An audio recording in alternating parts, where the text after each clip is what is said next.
L'amitié et les relations amoureuses sont des expériences sociales que chaque être humain est emmené à vivre au cours de son voyage terrestre. Leur but est de faire grandir, de faire mûrir l'individu en lui apportant une stabilité émotionnelle, une paix intérieure. Cependant, face aux séries d'empoisonnements, de trahisons, de coups bas qui font ravage, créant ainsi douleur, déception et même méfiance, l'on revient à se poser la question sur la valeur même, l'utilité des relations sociales. Est-ce une perte de temps, un mal nécessaire ou un bien fondé?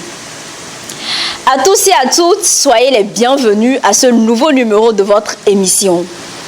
Le début de toute année est l'occasion pour chacun de nous de méditer sur l'année antérieure, l'année précédente. C'est le moment de faire le bilan entre les acquis, les pertes, les réussites, les échecs, les flops et les tops. C'est aussi et également l'occasion de prendre des résolutions, entre autres les choix de nos fréquentations. Farida et Vignon sont les invités de ce jour et ensemble nous allons discuter sur la question de l'utilité des relations amicales et amoureuses de nos jours.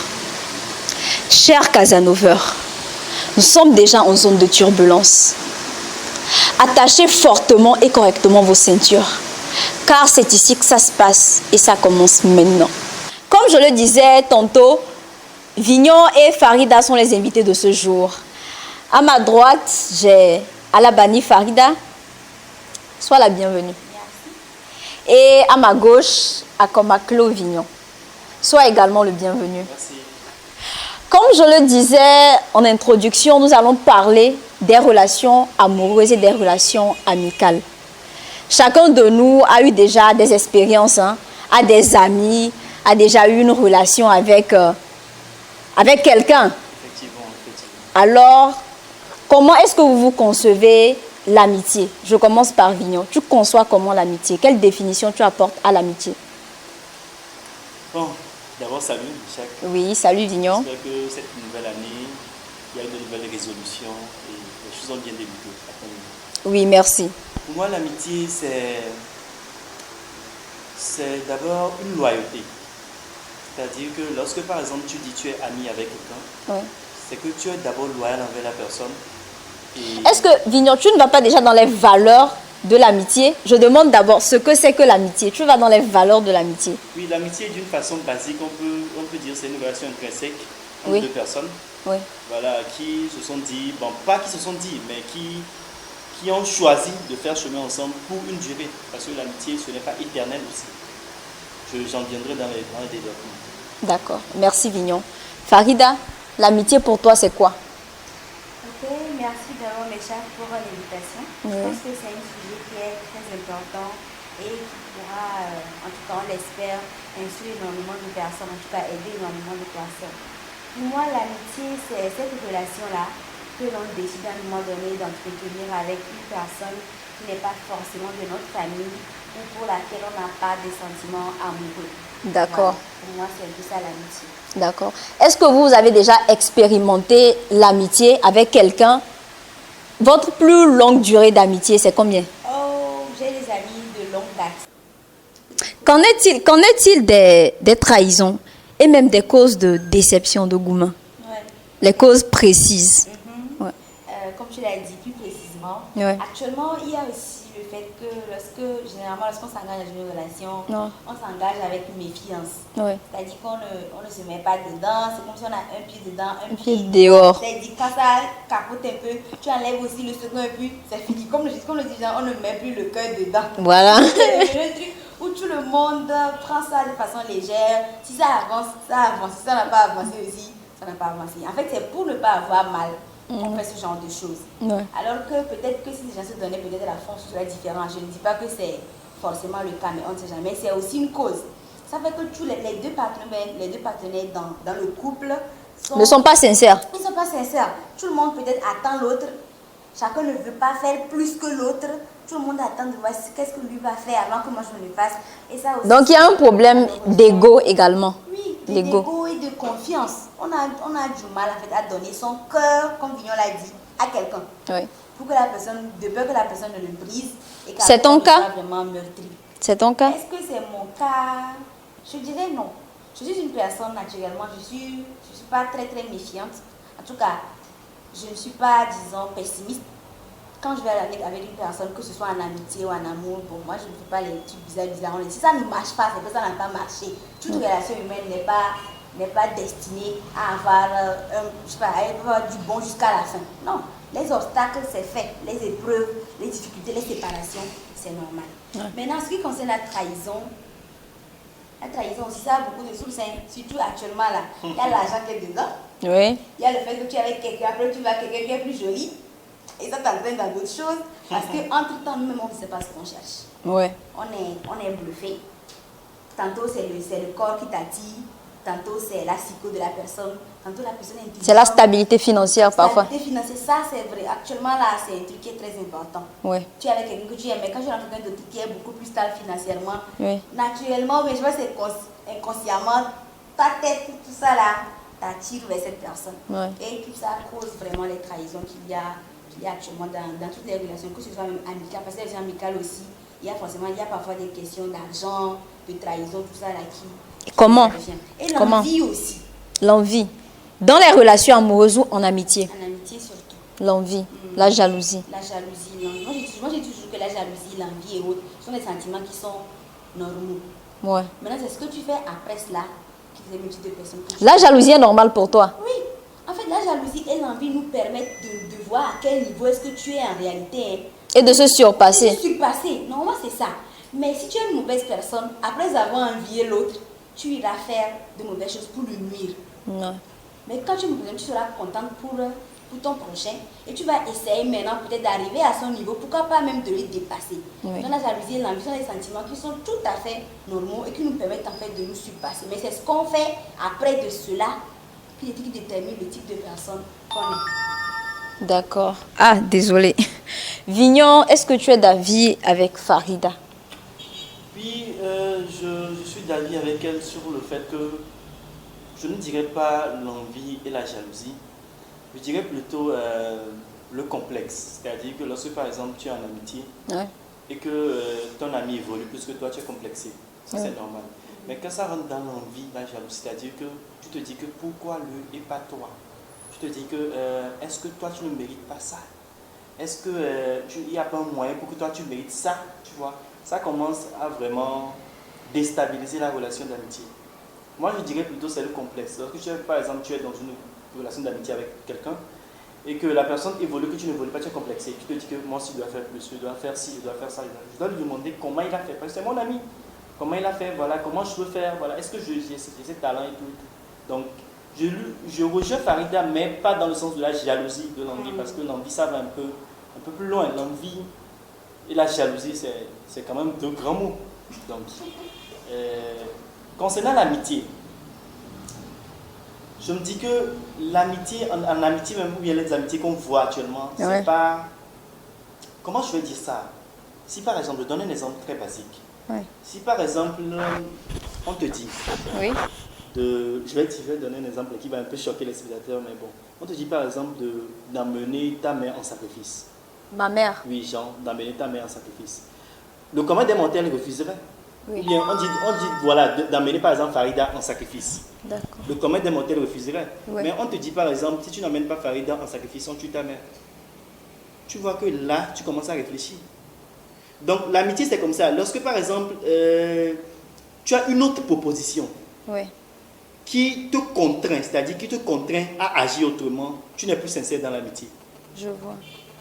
Voilà, donc c'est pour ça que dès l'entrée de jeu, je parlais de la loyauté. La loyauté varie, c'est pour ça que je n'aime pas les amitiés du tout. Parce que je me dis que lorsque par exemple je vais voir que mon intérêt en jeu, ou bien je vois que là où je suis actuellement, ça ne me convient plus, je ne pourrais plus être honnête dans l'amitié. Donc tu quittes? Donc je quitte. Dans l'amitié entre griffes, parce que j'avais dit. Oui, tu as précisé. Voilà, l'amitié entre griffes. Donc je me dis que il n'y a pas vraiment d'amitié honnête à 100%. De nos jours ou depuis toujours? Depuis toujours, je ne sais pas, parce que moi je suis né Il n'y a pas longtemps du tout. Donc. Mais de nos jours, je suis sûr à 100% que lorsque cette personne que tu appelles amie a une proposition qui le contraint à agir autrement, il agira autrement. Il n'y a rien à faire. Il agira autrement. Peu importe le degré d'amitié que vous avez, s'il est contraint à agir autrement, il agira autrement. Donc, c'est mon avis personnel sur les amitiés. Maintenant, concernant le cas de l'amour, les trahisons et tout. Et les mensonges, Voilà. On n'a pas abordé cette partie-là, les mensonges, oui. dans tout type de relation.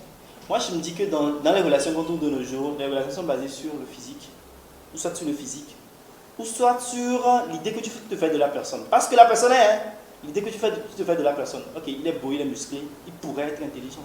Ou bien, il est beau, il est musclé, il pourrait assurer tel. Voilà, donc c'est l'idée qui te berce au fait, et tu rentres dans la relation, tu te dis un peu, avec lui je peux, si je peux ça. Pas qu'avec lui, en réalité tu peux. Hein. Au fond de toi, tu sais qu'en réalité tu ne peux pas. Mais tu te dis que, ok, d'accord, comme il est ici, comme il fait ça, comme il m'appelle peut-être la nuit, il peut être ci, il peut être ça. Et ça conditionne le fait que tu l'aimes. En plus, ce n'est pas la personne que tu aimes l'idée que tu te fais de la personne, et c'est très dangereux. C'est ce qui arrive tout le temps de nos jours, parce qu'on se dit que je l'aime, il pourra faire ci, il pourra faire ça, il pourra me faire ci, il pourra faire ça, mais en réalité c'est tout autre.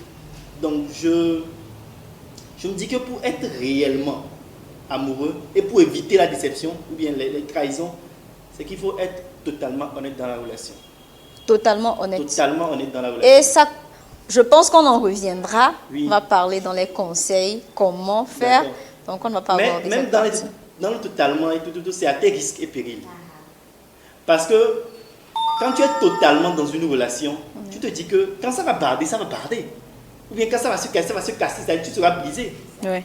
Mais de la même manière, tu te diras que quand ça va casser, ça va casser. Dis-toi que quand ça va marcher, ça marchera. Ouais. Voilà. Donc, c'est à tes risques et périls. Lorsque, par exemple, tu es dans une relation totalement à fond, c'est à tes risques et périls. Mais il faut se dire, de la même manière que tu dis que c'est à tes risques et périls, il faut te dire que lorsque ça va marcher, ça marchera bien. Et puis, il faut exiger de ton partenaire. Il faut qu'il soit ci, il faut qu'il soit ça. S'il doit être avec toi, tu lui expliques déjà dès l'abord. Oui, Vignon, je pense on ne va pas aller dans les conseils et tout, les attitudes qu'il faut adopter pour avoir une relation saine.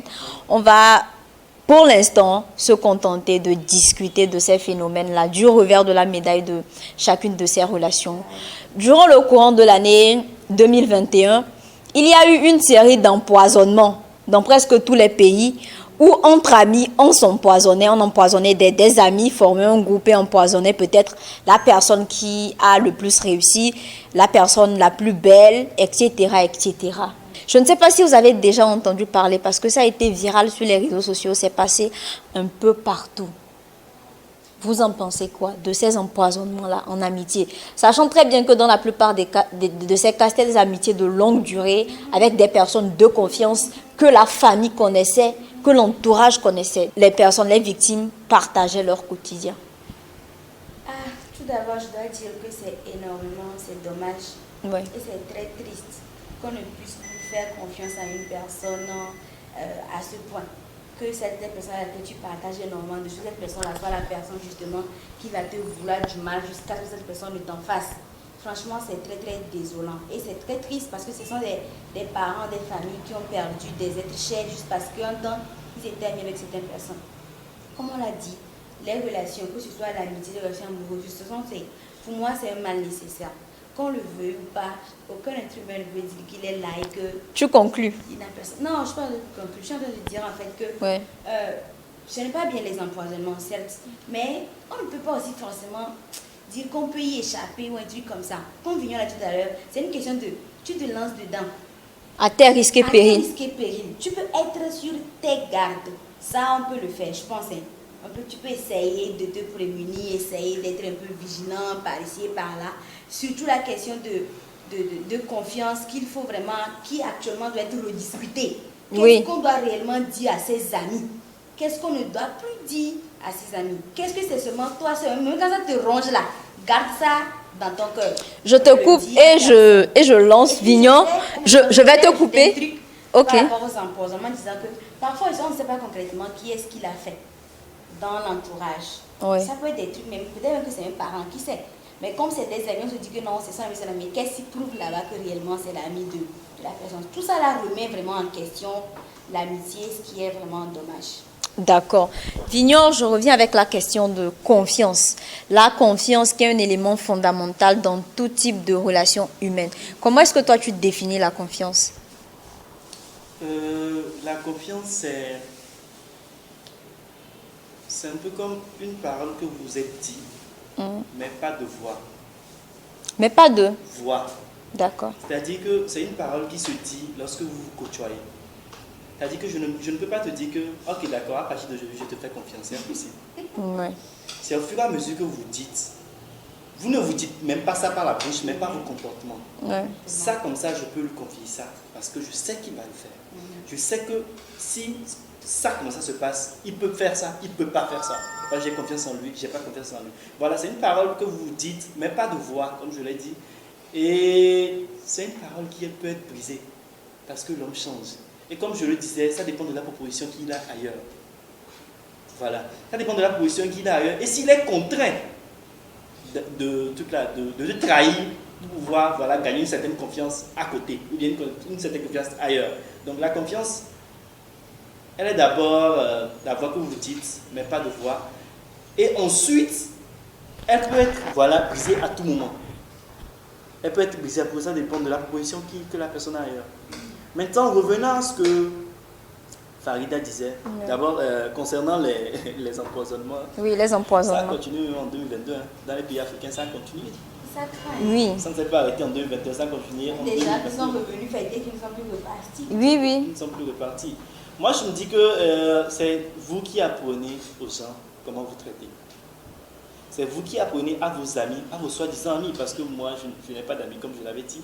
Donc, c'est à vous qui apprenez à vos amis comment vous traiter.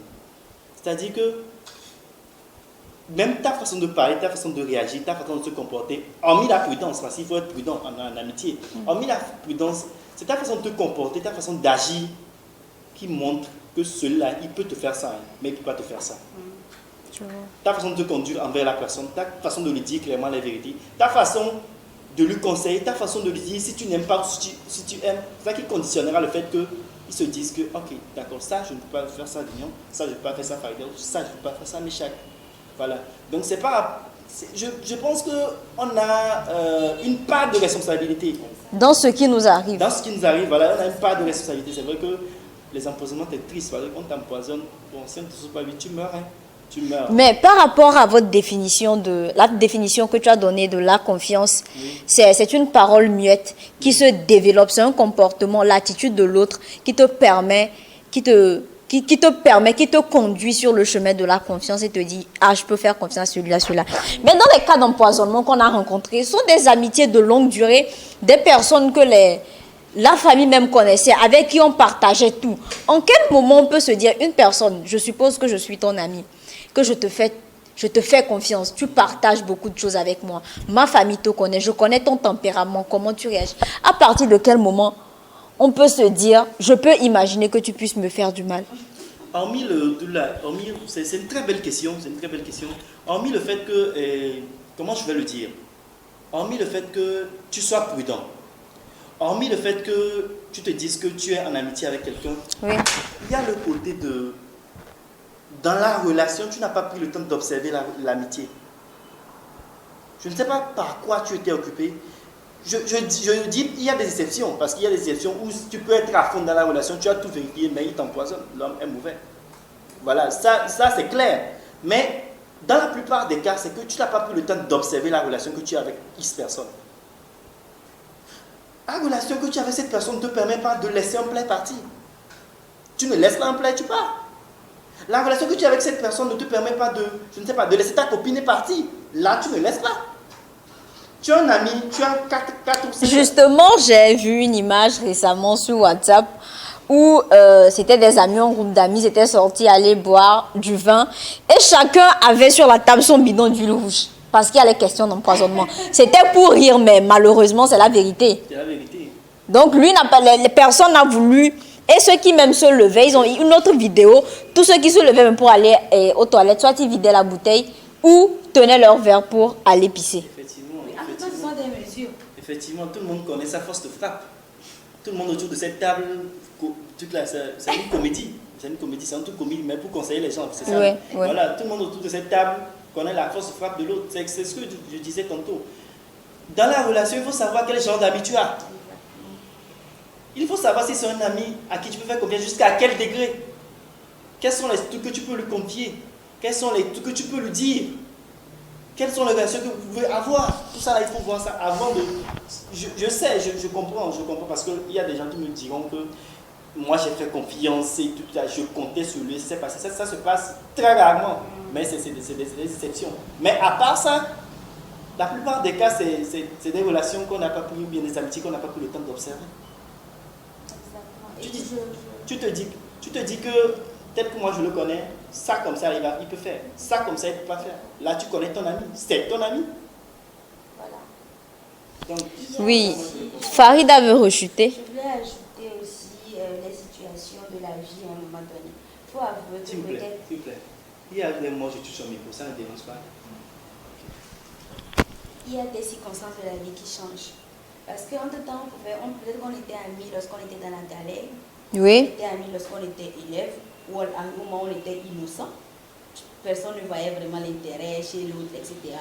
Mais lorsqu'on grandit, moi je pense que chaque relation humaine doit être actualisée à un moment donné. Une mise à jour. Une mise à jour, comme Vignon l'a dit. Réanalyser, voir.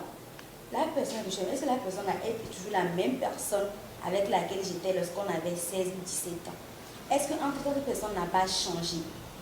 Malheureusement, l'évolution aussi, au lieu d'être une bonne chose, malheureusement déclenche des choses qui sont négatives. Parce que ton prochain qui t'a gagné du boulot avant toi, tu as senti que ton ami d'enfance même, c'est un peu bizarre entre vous. C'est pour ça que je rejoins ce que je dis en disant que c'est très important que nous soyons vigilants et attentifs à chaque détail. Ouais. Quand tu es bien avec quelqu'un, est-ce que cette personne-là est généralement là?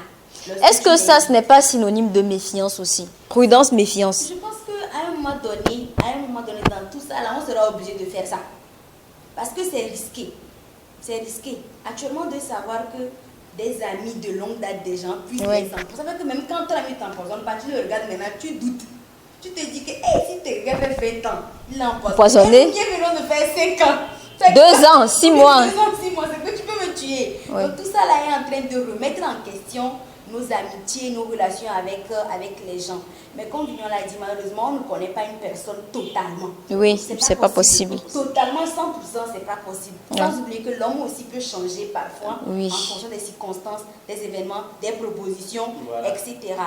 Donc, oui, vous avez... Merci, je t'ai coupé. Vous avez précédé ma prochaine question que je vais annoncer.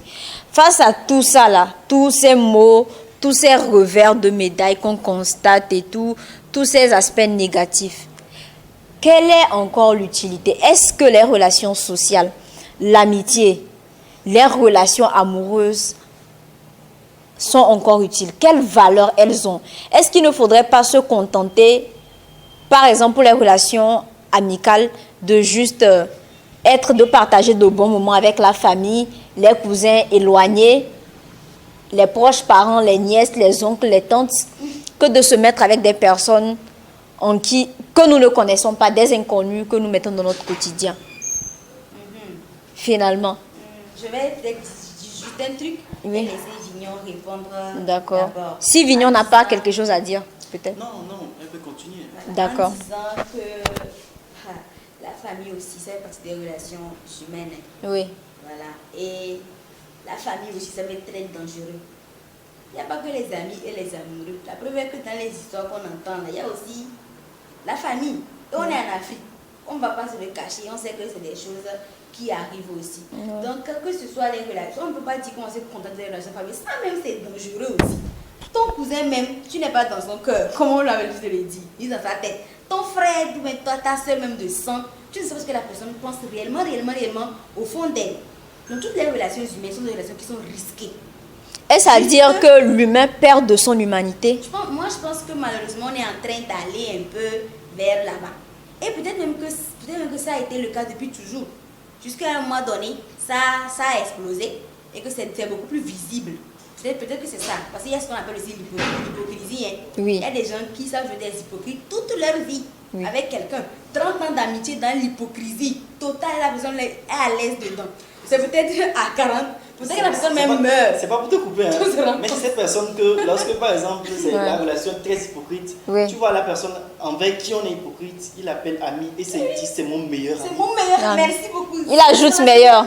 C'est que la personne même, peut-être qu'on découvre que la personne qui est morte là, entre temps, c'est elle qui va saboter ton entretien d'embauche. C'est un temps, et Dieu la tue ta bouche. La personne là est morte même dans l'hypocrisie. Ce qui veut dire qu'actuellement, tout ça là même, c'est très subjectif.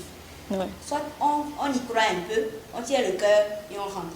Pour moi, les relations humaines sont nécessaires. Pour moi, c'est un mal nécessaire parce que aucun être humain ne peut évoluer, ne peut vivre seul. La preuve est qu'on vit dans une société. Sinon, on serait unique. Adam peut-être serait resté seul. On est forcément obligé d'être entouré de certaines, des gens avec que ce soit en amitié, en relation amoureuse, professionnellement, la famille, etc. Juste que la famille, comme il y a le lien de sang, c'est peut-être que la confiance est légèrement plus élevée. On se dit que non, c'est mon père, c'est ma mère, j'ai beaucoup plus confiance en cette personne peut-être qu'à un inconnu.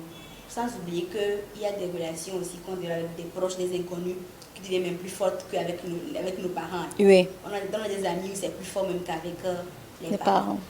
Dans les relations humaines, pour moi, c'est un mal nécessaire. C'est un mal. Qu'on le veut pas, on en a besoin.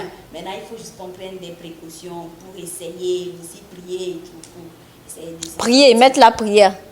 Oui, il faut mettre la prière. C'est arrivé là-bas. Parce que parfois, tu peux prendre toutes les mesures. Elle a mis les organes. Les mesures de je vais aux toilettes, je finis d'abord, je reviens. Toutes les mesures, mais tout va t'arriver.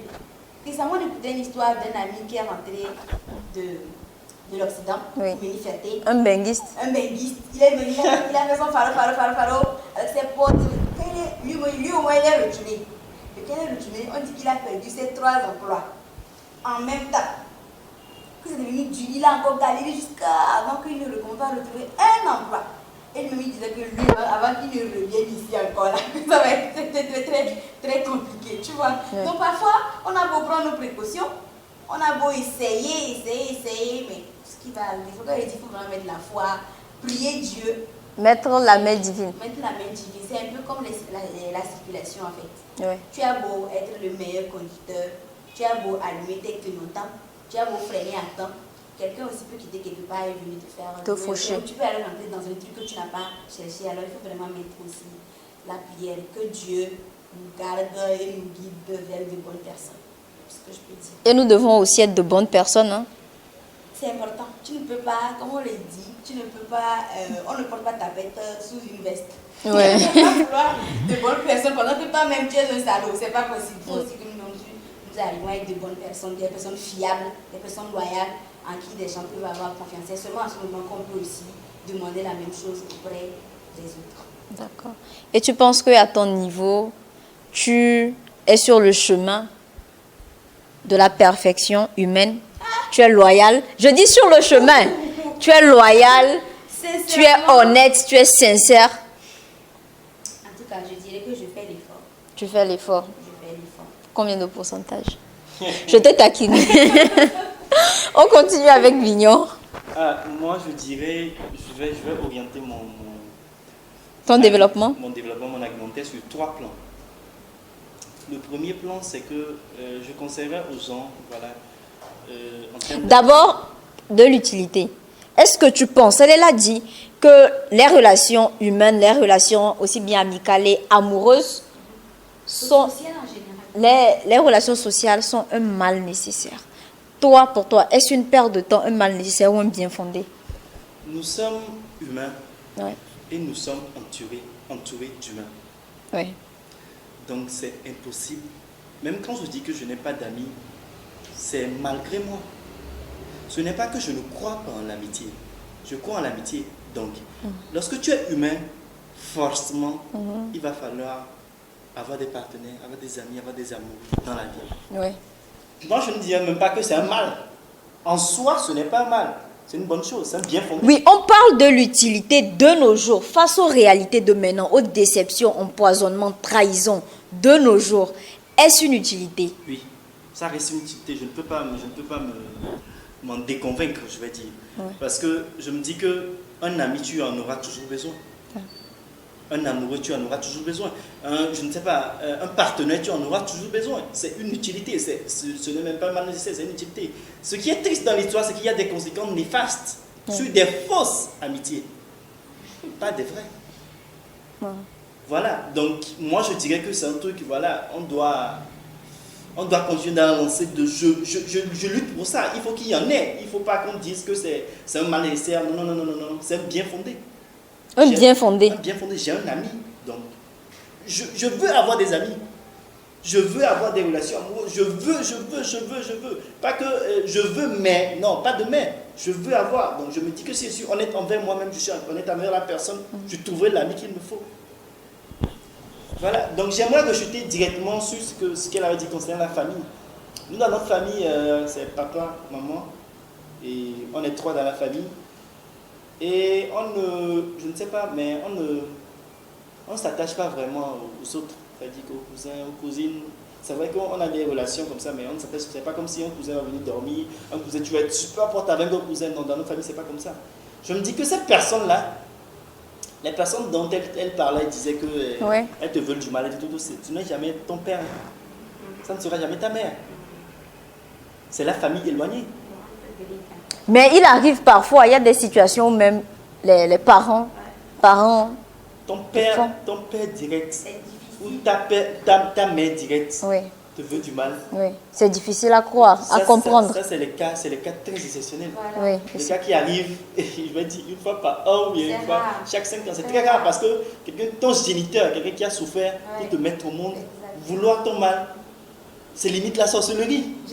Généralement c'est la sorcellerie. Voilà, justement. Ou alors les incompréhensions. Justement, parce que, et puis le monde est conditionné comme ça, c'est l'avidité de soi, c'est-à-dire tout le monde veut tellement que, voilà, bon bref, ça c'est un autre débat. Je reviens sur le débat, je refuse directement pour dire que il faut prendre ton père et ta mère à un niveau très élevé. Parce que dans la hiérarchie, d'une façon ou d'une autre, il te protège. Si par exemple, vous allez remarquer, il y a des fois tu veux sortir de la maison, ta mère te dit, elle ne le sent pas, elle ne le sent pas. Et bizarrement, tu sors, il y a quelque chose qui t'arrive. Voilà, sur le plan spirituel, je vais faire une petite parenthèse. Voilà, sur le plan spirituel. Je vais revenir rapidement. Ok, d'accord, on a quelques minutes encore. Voilà, très rapidement, promis. Sur le plan spirituel, c'est notre protection, nos parents. C'est vrai qu'il y a Dieu, il y a les croyances, tout, mais c'est notre protection. Donc, lorsque tu prends tes parents à un niveau très élevé, lorsque tu essaies de les comprendre au fond et de faire comme ils veulent ou bien de faire selon ce qu'ils veulent, voilà, tu as une certaine bénédiction qui te protège même contre comment on appelle, les empoisonnements et tout. Les attaques. Donc, moi, on va clôturer. Je reste persuadé du bien fondé de l'amitié. C'est un truc en or. L'amitié et les relations amoureuses. Oui. D'accord. Merci. Malheureusement, on n'a encore que quelques minutes pour clôturer l'émission, mais je vais rechuter en posant une question. Est-ce que vous ne pensez pas, vous avez chacun 1 minute pour répondre, maximum. Est-ce que la perversité de nos relations, la toxicité de nos relations amicales et amoureuses de nos jours n'est pas due à la cupidité? Vous avez abordé, mais vous n'avez pas développé. Vignon, on commence par toi. 1 minute chrono. Cupidité, dans quel sens? L'amour de l'argent, l'amour extrême de l'argent. Oui, la cupidité. Ça dépend de comment est-ce que la personne qui se met en relation a grandi. Je voulais parler de ça, mais bon, on n'a pas eu assez de temps. Si par exemple, je grandis dans la galère, on m'a toujours montré que l'argent était la solution. Lorsque je grandis, je vais toujours vouloir l'argent. Que ça soit en amitié et... Oui, que ce soit en amitié ou en amour, ça sera un peu conditionné par l'argent. Parce qu'on m'a toujours appris que lorsque j'aurai l'argent, ou lorsque j'ai l'argent, je suis le maître du monde. D'accord. Donc, lorsque par exemple, tes parents t'apprennent ça, ou bien tes parents, par leur manière de faire, t'inculquent ça. Et l'entourage également. Et l'entourage également. Plus ses parents, c'est les parents, le fondement à la base. Plus ses parents, depuis ton enfance, si on t'a toujours montré que l'argent était la solution à tout, lorsque tu grandis, tu évolues par l'argent. Et que ce soit en amour, en amitié, c'est vrai que tu diras qu'il y a les sentiments et tout, mais il y aura toujours l'argent qui sera au fond de toi, c'est-à-dire la volonté d'avoir de l'argent qui sera au fond de toi. Hormis le fait qu'il y a certaines filles maintenant qui se mettent en relation. Certaines filles. Voilà. D'accord. Certaines filles qui se mettent en relation pour de l'argent. Ça, c'est carrément notre débat. On parle de bisier, tout. Le sentiment n'est pas là, mais ils sont là juste pour l'argent. À D'accord. part ça, les gens qui se mettent en relation et qui ont cet esprit de cupidité en eux ou bien en elles, Oui. je me dis que c'est par rapport à l'éducation et c'est par rapport à l'influence de l'entourage. Oui. Et du manque que la personne a de l'argent aussi. D'accord. Farida, 1 minute. 1 minute. Est-ce que tu ne penses pas que la cupidité est à la base et à l'origine de la toxicité de nos relations sociales actuellement? À l'origine, elle seule à l'origine, je dirais non. Mais je dirais qu'elle fait partie quand même des causes. Et elle occupe quelle partie? Une grande partie? Ça dépend des personnes. Ça dépend des personnes, ça dépend de l'environnement, etc. Comme Vignon l'a dit, etc. Malheureusement ou heureusement, l'argent, franchement, a pris du pouvoir actuellement. Oui. L'argent a fait que même ton grand frère ne représente rien. Si c'est toi qui as l'argent, Plus que lui. la société même le place, tu te places déjà. Toi-même, tu ne peux pas, mais à cause de l'argent que tu as tellement des privilèges et des trucs. Donc malheureusement, tout ça a entraîné que, à force de chercher l'argent, on met ça dans tout. Même en amitié, on veut voir est-ce que mon ami est riche, est-ce que je pourrais quelque chose. En relation amoureuse. Est-ce qu'il traîne dans les bons coins, dans les bons restaurants? Est-ce qu'il a une voiture pour me dépanner de temps à autre? Est-ce qu'il a une voiture pour me dépanner de temps en temps, comme Oui. tu l'as dit? Si j'ai une moto, c'est que mes amis doivent au moins avoir une Moto. moto ou alors une voiture. Pire encore, mon amoureux, ça c'est pire. Ça c'est vraiment à un niveau très élevé. Malheureusement, c'est qu'on le veut ou pas, l'argent a vraiment une place très importante et malheureusement, elle guide les intérêts dans toutes les relations d'ailleurs. Même en famille, l'argent a un pouvoir. Ouais. Et c'est effectivement une des causes de l'échec de beaucoup de relations humaines actuellement. D'accord, merci. Moi, Oui. chuter, Oui. si vous le permettez. Oui. bien sûr. Tu as 30 secondes. Justement, ok, d'accord, je vais essayer de faire vite. Il y a un truc que je dois souligner aussi, c'est que si par exemple tu vois une fille qui est habituée à un certain niveau de vie, lorsque la fille elle te demande de l'argent, ne dis pas qu'elle est cupide.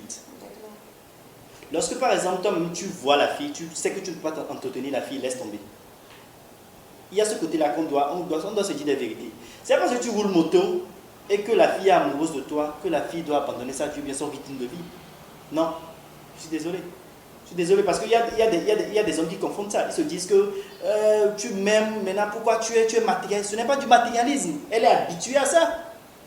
On ne change pas l'habitude, on ne corrige pas l'habitude. Justement, tu t'adaptes. Si tu ne peux pas t'adapter, tu passes ton chemin. Et ça, c'est un autre débat qu'on aura le temps de faire. On aura à discuter de ces sujets. Mes Casanovers, mes chers Casanovers, nous sommes arrivés à la fin de cette émission, de cet épisode qui était destiné, dont le thème était l'utilité des relations sociales, des relations amicales et amoureuses. J'étais avec Alabani Faridatou et Akomaklo Vignon. C'était Isaïe à la partie technique. Au revoir.